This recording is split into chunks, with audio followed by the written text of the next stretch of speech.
রায়কে সম্মান করা হচ্ছে না, তার প্রতিবাদে আমরা ওয়াকআউট করছি। ধন্যবাদ মাননীয় স্পিকার। মাননীয় বিরোধী দলীয় নেতা একটু যদি শুনতেন, হয়তোবা কিছু আশার আলো আসতে পারে, জানি না আমি কিছু। আচ্ছা, এবং আজকে যে প্রস্তাব উপস্থাপন করা হয়েছে, এটি প্রথম অধিবেশনেই মাননীয় স্বরাষ্ট্রমন্ত্রী উপস্থাপন করেছিলেন। সেই দিনই আমরা আমাদের অবস্থান স্পষ্ট ব্যক্ত করেছি।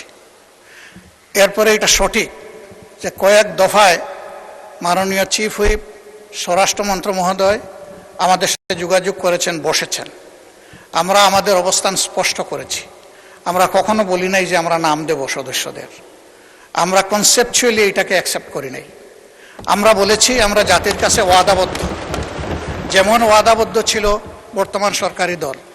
আমরা নির্বাচনের আগে সবাই বলেছি গণভোটে হা বলুন, হা ভোট বিজয়ী হলে আমরা গণভোট বাস্তবায়ন করব, এর রায় বাস্তবায়ন করব।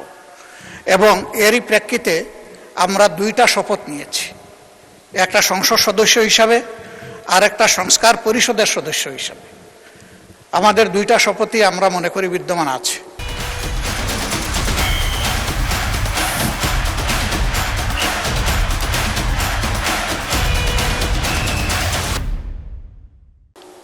সুতরাং ওইটাকে যদি বাইপাস করার জন্য এই কমিটি গঠন করা হয়, তাহলে আমরা এই প্রস্তাব প্রত্যাখ্যান করছি। আমরা আমাদের আগের অবস্থানেই আছি। আমরা মনে করি গণতন্ত্রের দাবি হচ্ছে জনগণের মতামতকে মেনে নেওয়া। সেই মতামত 70%-এর কাছাকাছি জনগণের মতামত। এই মতামত যদি এইভাবে 68.6%, এই মতামত যদি এইভাবে অবলীলায় শেষ হয়ে যায়, তাহলে ভবিষ্যতে গণতান্ত্রিক এই পদ্ধতির উপর জনগণ আস্থা হারাবে না, শুধু বিদ্রোহী হয়ে উঠবে। আমরা মনে করি যে জনগণের এই অভিপ্রায় মতামতকে কোনোভাবেই অগ্রাহ্য অপমান করা উচিত হবে না। এই জন্যে তাদের প্রতি সম্মান রেখেই আমরা শুধু এই কমিটিতে অংশগ্রহণ করব না এটাই নয়, বরঞ্চ এই পর্বটা আমরা, যেহেতু জনগণের রায়কে সম্মান করা হচ্ছে না, তার প্রতিবাদে আমরা ওয়াকআউট করছি। ধন্যবাদ মাননীয় স্পিকার। মাননীয় বিরোধী দলীয় নেতা একটু যদি শুনতেন, হয়তোবা কিছু আশার আলো আসতে পারে, জানি না আমি কিছু। আচ্ছা, জি মাননীয় স্বরাষ্ট্রমন্ত্রী।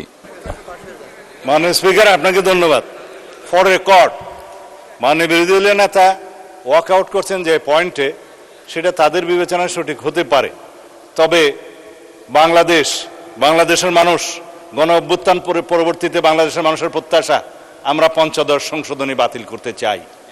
এবং পঞ্চদশ সংশোধনী বাতিল না হলে হাইকোর্ট, সুপ্রিম কোর্ট যদি ভার্ডিক্ট দিয়েও থাকে, এই লেজিসলেচারে যদি আমরা পঞ্চদশ সংশোধনী বাতিল না করি, সেই সংশোধনের উপর ভিত্তি করে আমাদেরকে চলতে হবে। সুতরাং আমরা সংবিধান সংশোধনী কমিটি করা ছাড়া, এই সংবিধান সংশোধন করা ছাড়া এই জাতিকে আমরা নতুন প্রত্যাশা অনুযায়ী এগিয়ে নিতে পারবো না।